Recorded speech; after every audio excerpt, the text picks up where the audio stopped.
Hi,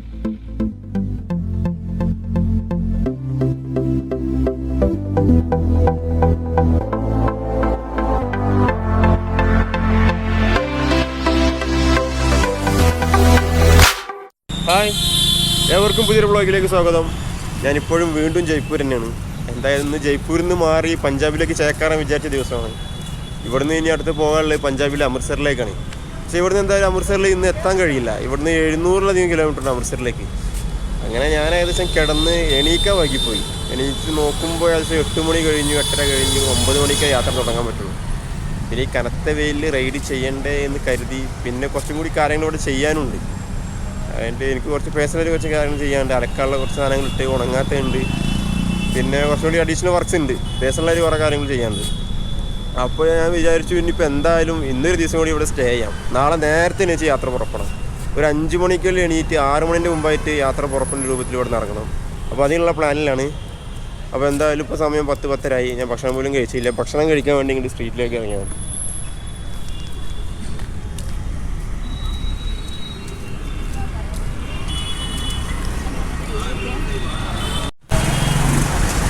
നഗരത്തിൽ വന്നു കഴിഞ്ഞാൽ നമുക്ക് എത്ര കുറഞ്ഞ റേറ്റിനും ഫുഡ് അവൈലബിൾ ആണ്. ഇവിടെ 4 പൂരിയും പച്ചക്കറിൻ്റെ ഒരു മസാലയും കൂടി കൂട്ടിയിട്ട് 20 രൂപ നമുക്ക് ലഭിക്കും. ഒരു 20 രൂപ ആവുന്നുള്ളൂ. അങ്ങനെ വെച്ച് നോക്കുമ്പോൾ ഒരു ദിവസം വരെ ഒരാൾക്ക് 50 രൂപ കൊണ്ട് സുഭിക്ഷമായിട്ട് ജീവിക്കാം. അങ്ങനത്തെ ഒരു കടയുടെ മുന്നിലാണ് ഞാനിപ്പോൾ നിൽക്കുന്നത്. ഈ തട്ടുകടയിലാണ്.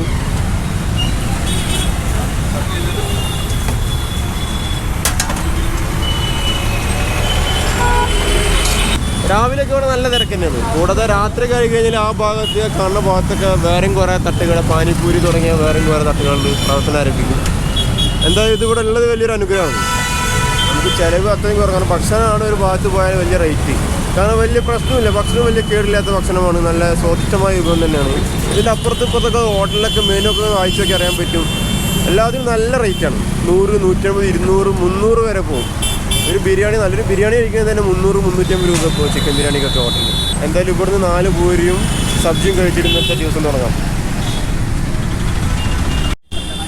ഈ 20 രൂപ വെച്ചിട്ട് ഈ പാവങ്ങൾക്ക് എങ്ങനെയാണ് മുതലാവുന്നതാണ് ഞാൻ ആലോചിക്കുന്നത്.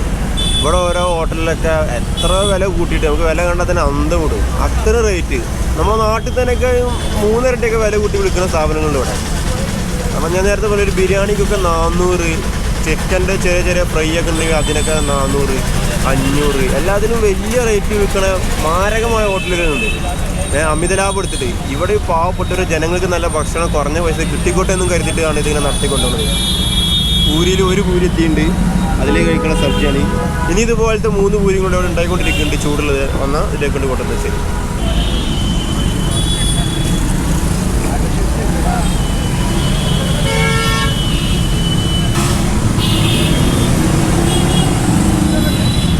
ഭയങ്കര ശബ്ദമാണ് ഇവിടെ റോഡ് വക്കിലായതുകൊണ്ട്. അടുത്ത പൂരി കൂടി കൊണ്ടുവന്ന് വെച്ചിട്ടുണ്ട്. ഇതുപോലെ 4 പൂരി കിട്ടും.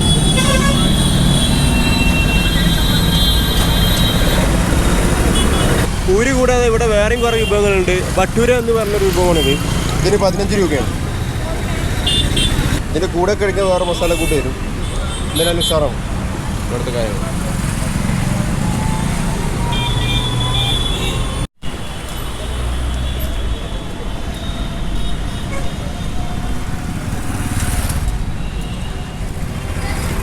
കുറച്ച് നേരം കൊണ്ട് കിടന്നുറങ്ങി.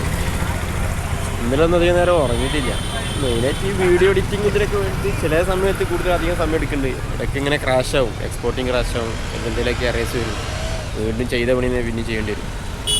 അതുകൊണ്ട് ഇങ്ങനെ കുറച്ച് ഡിലേ വരുന്നുണ്ട്. ഇന്നൊന്ന് ഫ്രീ ആയത് നന്നായി, ഇന്നും ഹരിബരിയായിട്ടേ. അപ്പോൾ ഇനി നാളെ എന്തായാലും പഞ്ചാബിലേക്ക് പോകാം.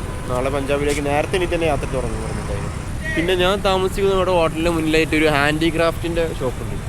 ഹാൻഡിക്രാഫ്റ്റ് സാരീസ്, ഫ്രൂട്ട്സ്, ഷാള്, അതുപോലെ ബ്ലൂ പോട്ടറി, പെയിൻറ്റിങ്സ്, പിന്നെ ഭൂട്ടാനായിട്ടുള്ള ഹാൻഡിക്രാഫ്റ്റ്, അങ്ങനെ കുറേ സംഭവങ്ങൾ. ഈ ജയ്പൂരിൽ കൂടുതൽ ഇങ്ങനത്തെ സംഭവങ്ങൾ ഫേമസ് ആണ്, ഈ ഹാൻഡിക്രാഫ്റ്റ്. അതിൻ്റെ ഒരു ഷോപ്പുണ്ട് തൊട്ട് മുന്നേ. നമുക്ക് അതിൻ്റെ അകത്തേക്കൊന്ന് പോയി നോക്കാം എന്തായാലും. രാജസ്ഥാൻ്റെ ട്രഡീഷണൽ ആയിട്ടുള്ള ഹാൻഡിക്രാഫ്റ്റാണ് ഈ കാണുന്നത്. വളരെ ഭംഗിയായിട്ട് നെയ്തെടുത്ത കുറേ സംഭവങ്ങളാണ്. പരവതാനി സ്റ്റൈലിൽ. ഇവിടെ ഒരു പീക്കോക്കിൻ്റെ സ്റ്റൈൽ കാണാം, ഗോൾഡൻ സ്റ്റിച്ച് ചെയ്തിട്ടുള്ള.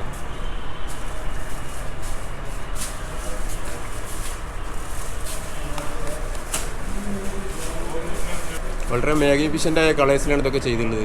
കാണുമ്പോൾ തന്നെ അറിയാം വളരെ അട്രാക്റ്റിംഗ് ആയുള്ള കളേഴ്സാണ്.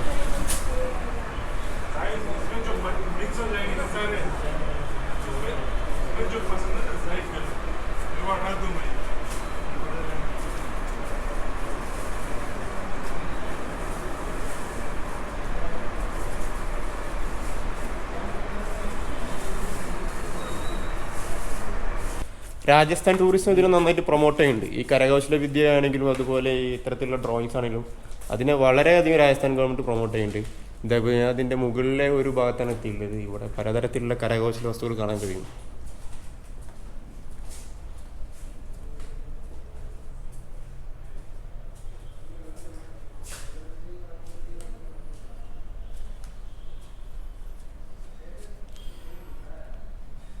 ശരിക്കും ഒരു കലവറ തന്നെയാണ്, കരകൗശല വസ്തുക്കളുടെ ഒരു കലവറയൊക്കെയാണ് ഇപ്പോൾ ഞാൻ എത്തിയുള്ളത്.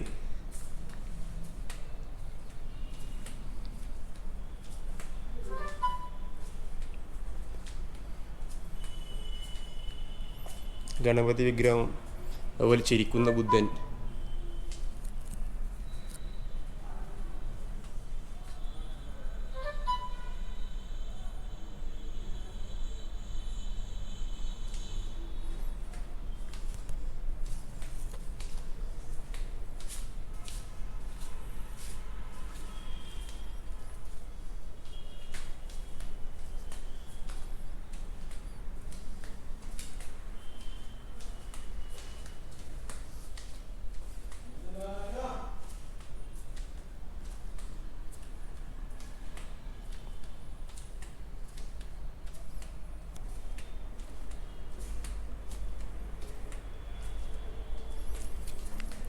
പലതരത്തിലുള്ള ലോഹങ്ങളിൽ തീർത്ത വിഗ്രഹങ്ങൾ ഇവിടെ ഉണ്ട്. ഓക്കെ,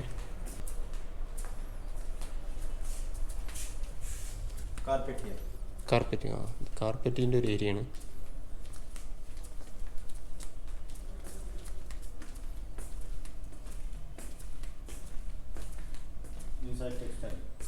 ആ,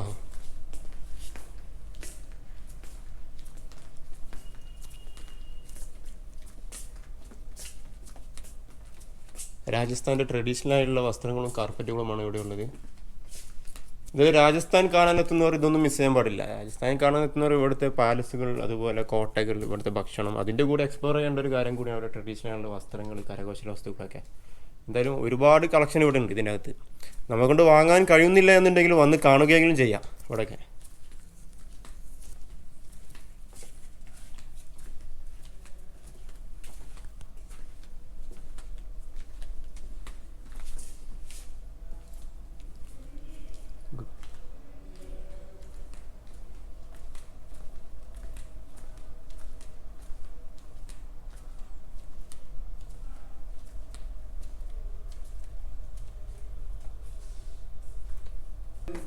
ये जो मेटलिक थ्रेड लगे हुए हैं ना, ये सब हाथ का काम है. इसके ऊपर सिल्क थ्रेड और ये जरी का काम है, जरी वर्क, और ये स्टोन लगे हुए हैं नीचे.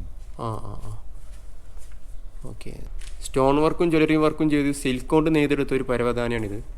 ഇത് പൂർണ്ണമായും കൈകൊണ്ടാണ് ഉണ്ടാക്കിയിട്ടുള്ളത്, മെഷീൻ മെയ്ഡല്ല.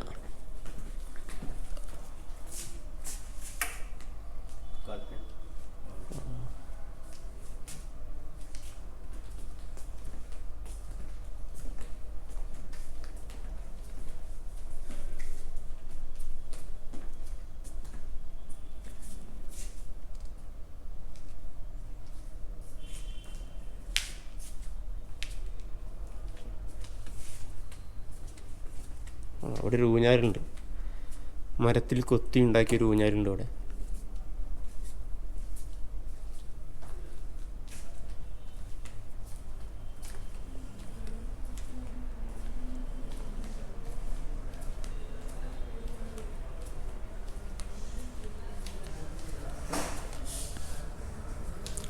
മാർബിൾ കൊത്തി ഉണ്ടാക്കിയ ആനയുടെ രൂപമാണിത്. മാർബിൾ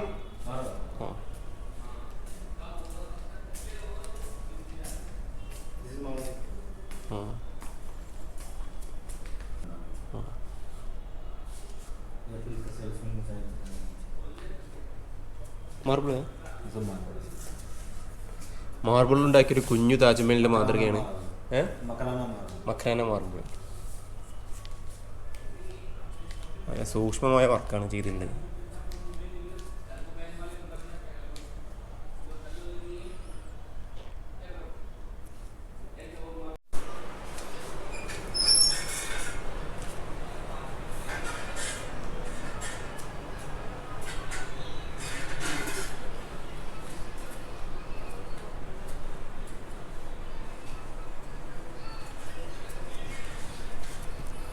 ഇതിവരുടെ താഴത്തെ ഫ്ലോറാണ്, കസ്റ്റമേഴ്സ് ഡയറക്റ്റ് എടുക്കുന്ന ഫ്ലോർ. മേൽഭാഗം അവരുടെ ഗോഡൗൺ സ്റ്റോക്കിംഗ് ഏരിയ എന്ന് തോന്നുന്നു.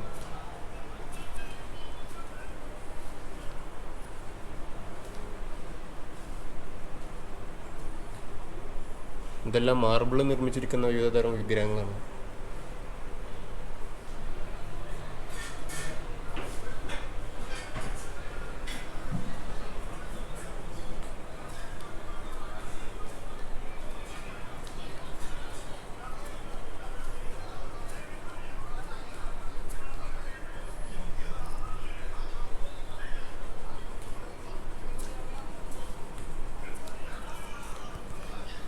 ലോഫിംഗ് ബുദ്ധ.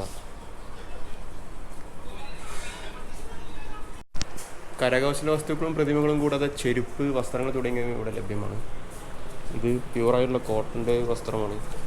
ഇതിൽ വൈറ്റ് പ്രിൻറ്റിങ് കൈകൊണ്ട് തന്നെ കുത്തി ഉണ്ടാക്കിയ ഒരു പെയിൻറ്റിങ് എന്നാണ് അവർ പറഞ്ഞത്. ഇതിന് 850 റേറ്റ്, 850 രൂപയുണ്ട് ഷർട്ടിന്.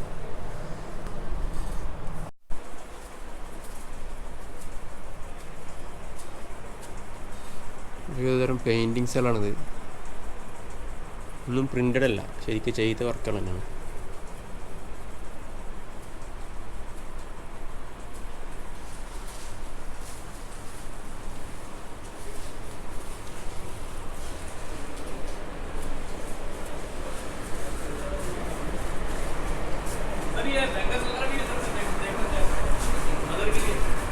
ഇവിടെ ബാംഗിൾസിൻ്റെ കളക്ഷനാണ്.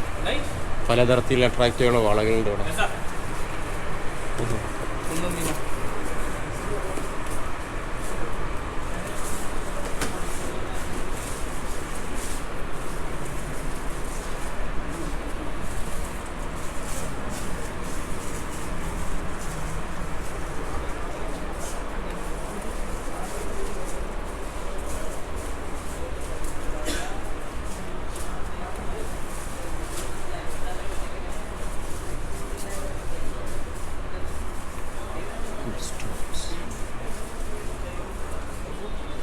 ഇത് കമ്പിളി പതപ്പിൻ്റെ കളക്ഷനാണ്. രാജസ്ഥാൻ കമ്പിളി പതപ്പിന് വളരെയധികം ഫേമസ് ആണ്. പലതരത്തിൽ പല വർണ്ണത്തിലുള്ള കമ്പിളി പതപ്പുകൾ ഇവിടെ ഉണ്ട്.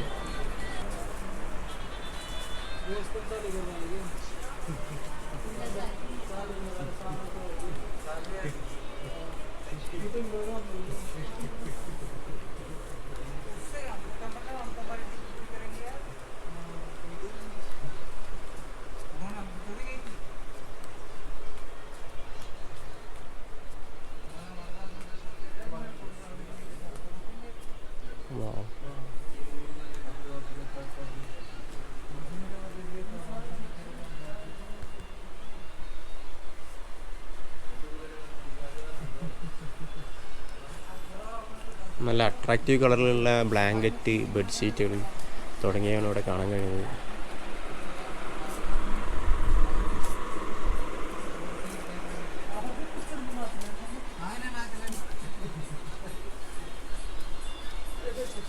ബ്ലാങ്കറ്റിന് മേലൊക്കെ രാജസ്ഥാനി ട്രഡീഷണൽ ആർട്ട് ടച്ച് ചെയ്യുന്നുണ്ട്.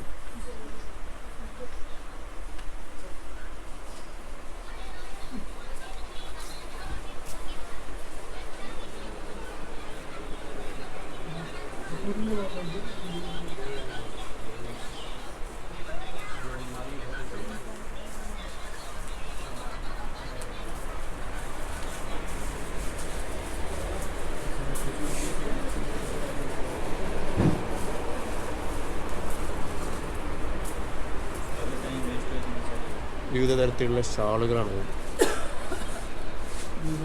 ലേഡീസിന് ആവശ്യമായ ഷാളുകൾ, ചുരിദാർ, സൽവാർ കമ്മീസ് എന്നിങ്ങനെയുള്ള കാര്യങ്ങളാണ്.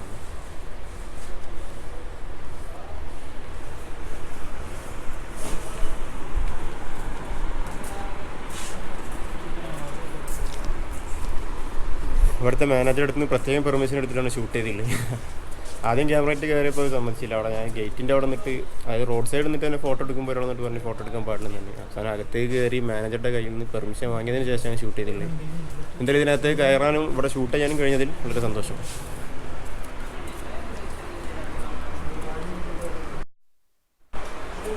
പലതരത്തിലുള്ള സ്റ്റോൺസിൽ ചെയ്ത മോതിരങ്ങളിവിടെ ഉണ്ട്. ആസ്ട്രോളജി നോക്കി മോതിരങ്ങളും കല്ലുകളും വാങ്ങുന്നവർക്കായിട്ട് ആസ്ട്രോളജറും ഇവിടെ അവൈലബിൾ ആണ്.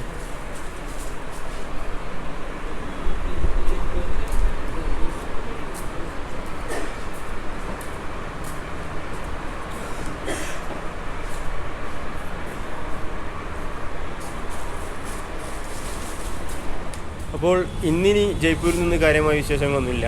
നാളെ രാവിലെ നേരത്തെ 5 മണിക്ക് തന്നെ യാത്ര തുടങ്ങും. അതിൽ യാതൊരു കോംപ്രമൈസും ഇല്ല. നേരത്തെ എണീക്കും, നേരത്തെ തന്നെ യാത്ര തുടങ്ങും. പറ്റിയാൽ നാളെ തന്നെ വൈകുന്നേരത്തിന് മുമ്പായിട്ട് അമൃത്സറിലെത്തണം എന്ന് പ്രതീക്ഷിക്കുന്നു. ഓക്കെ, അപ്പോൾ എന്തായാലും ഇന്നത്തെ വിശേഷങ്ങൾ ഇവിടെ തീരുകയാണ്. ബാക്കി നാളെ കാണാം. ബൈ.